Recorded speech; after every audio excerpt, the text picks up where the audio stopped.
Hello there. I don't believe you've been introduced. I'm Captain Michael Hunter of the Federation starship Morningstar.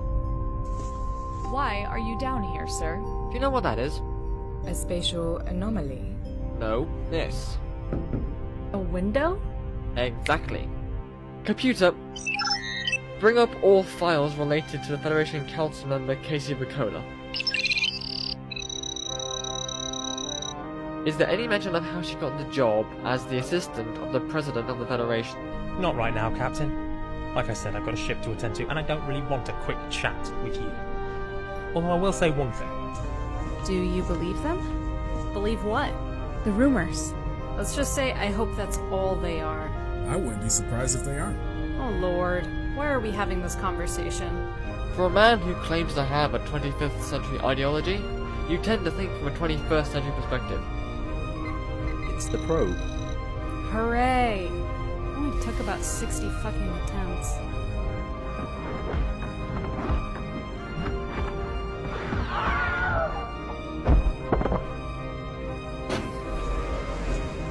Ah, hello there. For set. Punch it.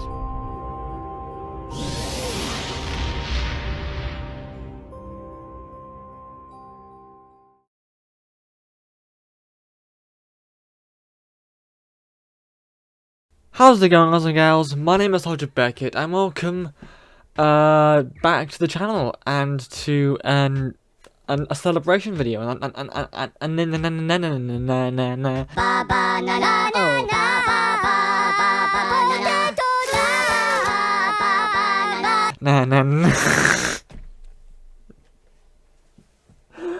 my god. And a celebration, no. And an anniversary video. The video that just played was the trailer video, the announcement trailer video for the official release of Star Trek Morningstar Season 1.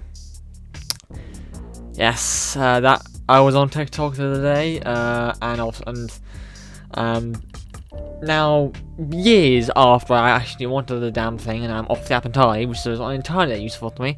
But now I do. Over the past year or so, I now get the little on this day feature, where obviously in your inbox, TikTok sends you gives you each video from your past, from your account's history that you uploaded on that day. And I've been. Yeah, no, I've been knee deep in not only IRL life stuff, but also other YouTube stuff. So I haven't had much time to really think about any Morningstar anniversaries. But last night at about before I went to bed. I went on to TikTok and I got a video recommendation. I was like, oh, what's my on this day today then? Opened it up and it was the trailer you just saw, the trailer for the first episode release, and a very short notice, but that's kind of how much it crept up on me. I wanted to make at least a little something. So I'm going to be talking for a little bit, and then I'm going to hand you over to the cast, to members of the cast, I don't know who yet, who are going to be sending videos in to me, talking about what their favorite part of the series was, and what their favorite part about being on the series was. So, 1 year. And I'll be honest, I don't really quite know what to say, to be in all honesty, because that's how much it's crept up on me. That's how much I've been knee deep in so much of the stuff that I haven't actually realised that was coming up. While the majority of the time I've kind of come to the realization now, and and accepted that obviously it's a thing that has been created and it's now out there.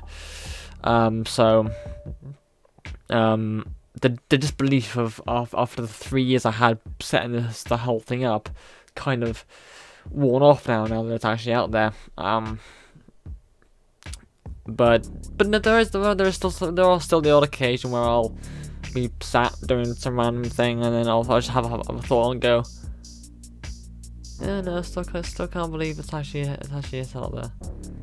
I might then think, and I can't believe I'm now preparing for like auditions and stuff and getting everything ready for season 2 stuff. And then I'll be shocked and surprised and baffled when season 2 comes out, and then again and again and again for subsequent seasons. But I do go back to them every now and then. Sometimes in some of those moments I do go back to them, to the episodes, and I do listen to the thing, and I'm just like, that actually came out. Like, for years, all those episodes were just text on a Google Doc. And then 3 years later, they became actual living, living, breathing words, per se. When it comes to my favorite part of this, okay, no. In terms of what my favorite part is about being part of this series is, it's my idea, but it's my idea that's been brought to life. Like, not only because I mean, I'm not entirely sure how the real world of like TV and film production is, but like, from what I hear, I know it's not very often that, at least I assume that, like, stuff you have well, that's like, well, no. Obviously, you have the writers. Obviously, you have show writers and then show directors and producers. And I know, and I've heard from stories that sometimes there'll be scenes that have been written in that won't even make the final cut or won't even get filmed at all. So to be able to have an idea that I've written myself, and then I've been able to push forward and produce myself and direct myself, and literally make it how I want it, is cool. And also, as I come to understand, a blessing. I think the right word is a privilege, by the sounds of it. So I guess my favorite part of all this is being able to not only be the creator of it, but also lend my voice to it as well. Because in all fairness, I mean, it is a large part, an opportunity for me to get a little bit self-righteous, but just in the voice and character of a fictional person. I get to write myself monologues about things that I might have views on, and have it in the form of a starship captain who's talking down to someone and tells someone that I've made an arsehole, so I can do that. So I saw that sort of her part of it, and my favorite part of, and some of my favorite parts of this season. I can't name anything specifically.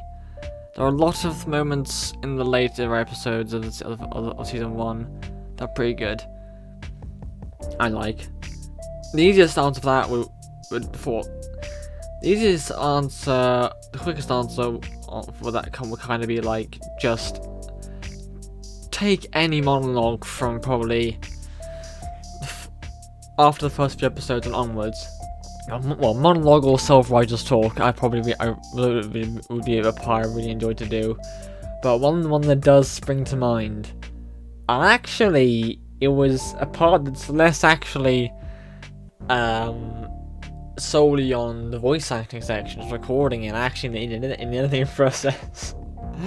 It's in episode 11, Kidnapped, and it's the part where Michael and his little away team, I can't remember who's exactly on it, I think, after chasing down Uno to try and rescue her, they get to Uno's father's ship. They get onto the ship, and they rescue and they take her from the ship and bring her back on board the Morningstar. And I didn't plan it at all. Like, there are several things about this series that I was like, hey, I'll have a sound effect with this here. I'll have this little sound here. I'll have that little thing there. well, that sort of stuff was a bit rock standard. But I was editing the scene where there's obviously where Valen's sat Uno down and he's having a talk with her, and they're basically arguing about their whole family dynamic. And then all of a sudden outside you hear fighting outside the corridor, and I didn't plan it or anything, but I was editing along and I was like, hang on, will that work? I went onto Google, onto YouTube, found a Wilhelm scream, plonked it in there, and oh my god. It is probably my most favourite moment of the entire series, because no matter what sort of mood I'm in, I think it just works so perfectly that every time I hear it, I'm like, that's funny. It just makes me giggle every time. It works so well. If by that far gone you mean finally starting to feel like myself, then yes!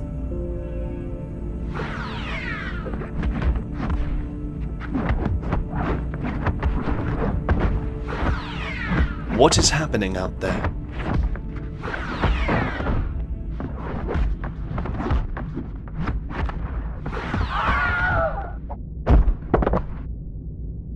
But yeah, yes, I mean, overall, there are moments within the series that I thoroughly enjoyed, putting together, and I guess there's also another one of my favorite parts of it is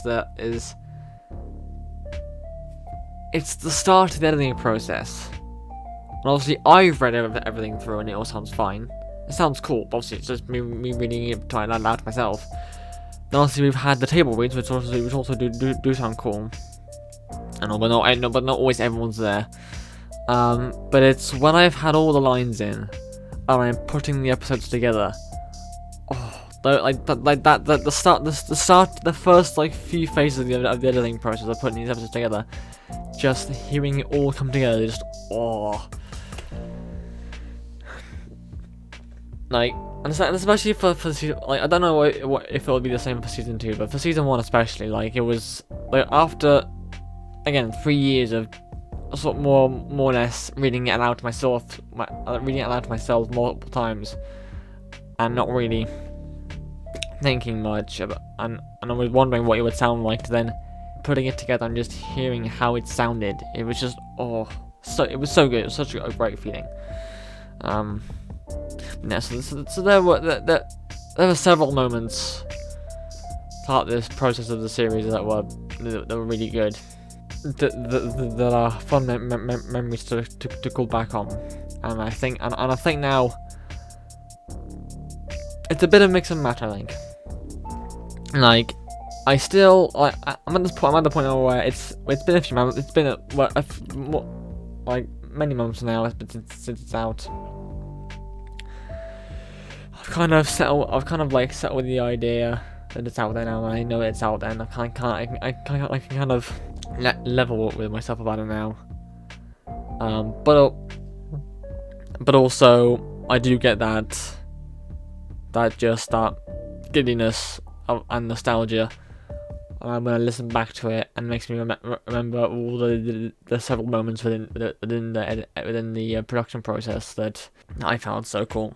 But I think that's all I've got to say on this. I know I don't get many comments on my videos as it is, but if anyone here is watching this video, and you've seen, maybe even if it's just one episode of it, let me know if you enjoyed it and what you thought about it, or what you thought about the concept.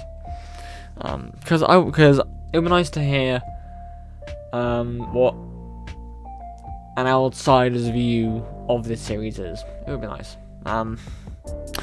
Anyway, I'm gonna shut up now, and I'm gonna hand over to my cast now, to let them share their thoughts and feelings about their experience with Morningstar 1 year later. I will leave as many links as possible as I can for you to find the playlist for Star Trek Morningstar. There will be a pop-up up here somewhere. There will be a link in the description. You can find it easily on my channel as well. If you haven't seen it, and the idea intrigues you, and you want to go give it a watch. Thanks for watching, and I'll see you next time.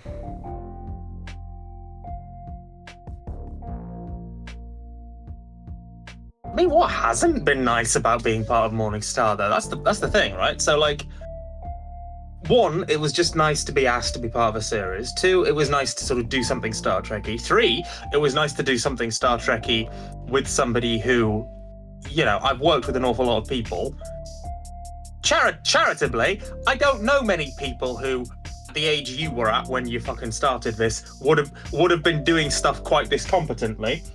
And also, like, you've been refreshingly lacking in the egotistical shit that I've had to deal with people in other fandoms, which is I like not dealing with egotists, funnily enough.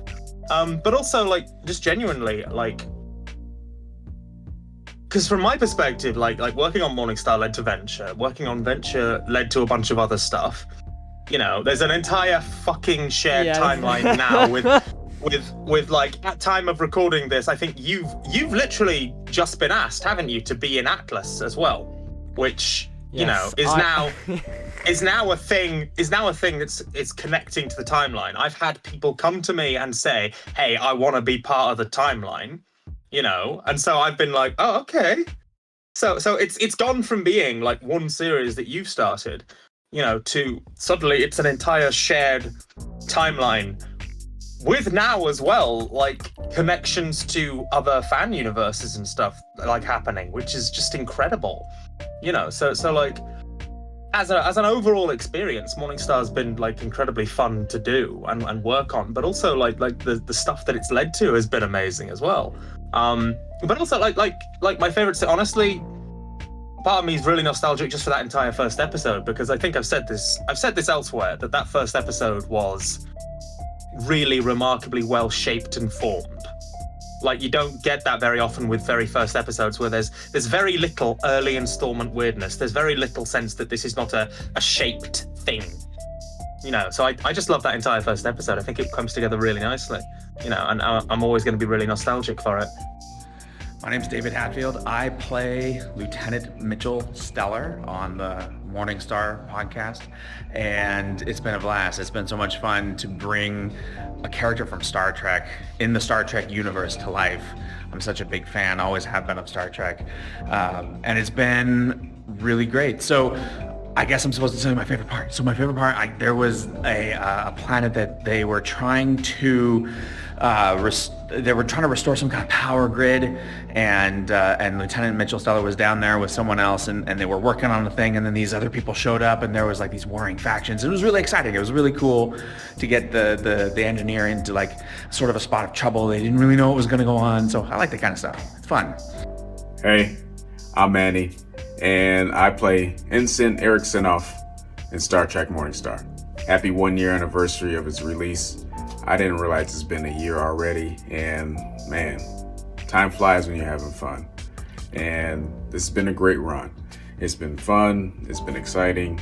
I've learned a lot from everyone, and even from myself. And I'm looking forward to season 2. I'm looking forward to what that has in store, and once that gets off and running and we get that project going as well. What I've liked being a part of Morningstar, just the camaraderie, the coming together, different voices, different talents, working with different people from across different states, different areas, different backgrounds, across different time zones. And that's not easy to bring it all together and create such a great product.